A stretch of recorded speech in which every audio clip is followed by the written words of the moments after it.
And today I'm going to talk about the times I got hurt and then my entire nervous system went.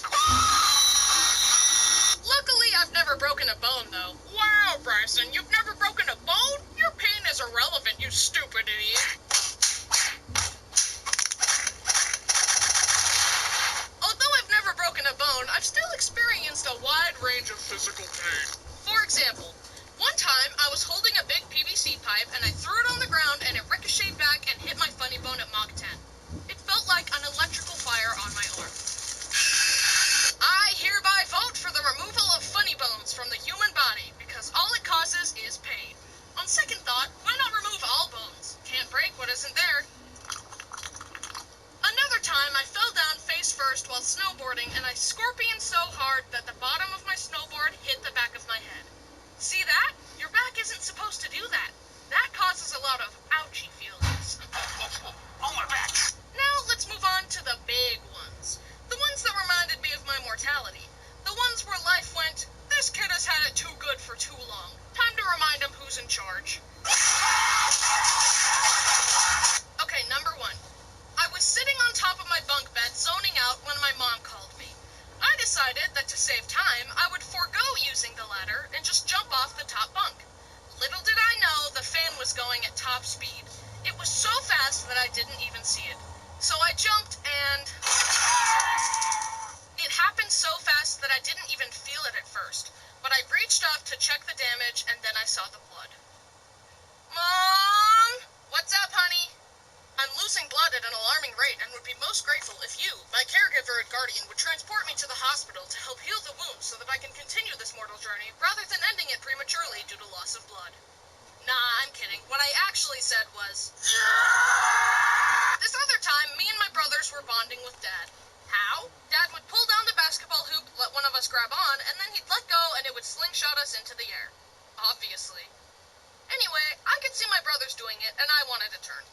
Okay, 3, 2, 1. My head slammed into the basketball rim, and that's naturally where my memory stops. My parents say that it scalped me a little bit, and that I have a little bald spot. However, I have so much hair that neither I nor my parents have ever been able to find this so-called bald spot. I guess it's not there after all. This other time I was really young and my older brother was in an argument with Mom. Now, being in my family, you learn to tune things out because yelling and screaming and fighting is all commonplace. Don't worry, we make up afterwards. But anyways, as Mom and Brody were arguing, I was all like, you learn to tune things out because yelling and screaming and fighting is all commonplace. Don't worry, we make up afterwards. But anyways, as Mom and Brody were arguing, I was all like, wow, this door hinge looks pretty cool. I should put my fingers in there. Just then, the argument came to a climax, and Brody slammed the door shut as hard as he could. Onto my fingers. My fingers bent every which way. They looked like rubber. We went to the doctor, and surprisingly, nothing was broken. When you're really young, your bones are still soft and springy, and that's why they didn't break.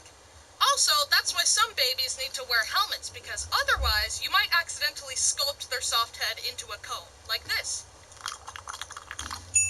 Okay, last story. One time, I was just chilling in my room with my brothers. We had a punching bag hanging under one of the loft beds, and we would take turns tackling it.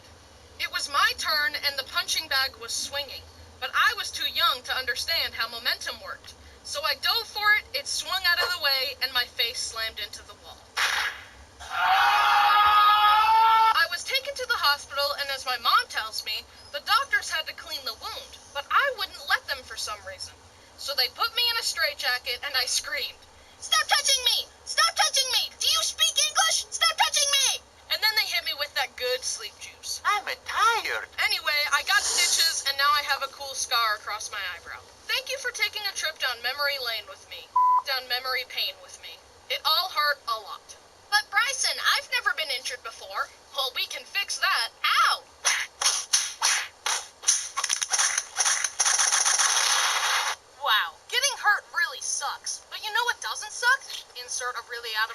sponsorship segue. Skillshare. Let's take it. Actually, let's just kidding.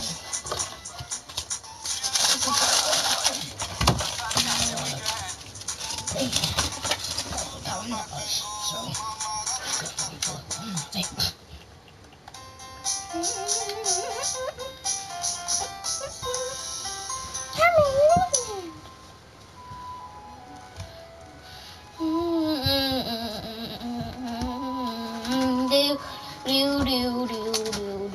Life is good. It needs to be cherished. You see, I almost died just now. We must be grateful for the time we have, because at any moment we could... Hi there. My name is Bryson. Do you guys want to hear how close I came to dying? How I have sat on the fence betwixt the worlds of life and death, and be it by fate, be it by luck, be it by some otherworldly power that my soul was spared from almost certain death? Would you like me to illuminate the moments where the scythe of the Grim Reaper scathed my knee, an inch closer and my very soul would have been expunged? How one moment was the deciding factor in a child's fate.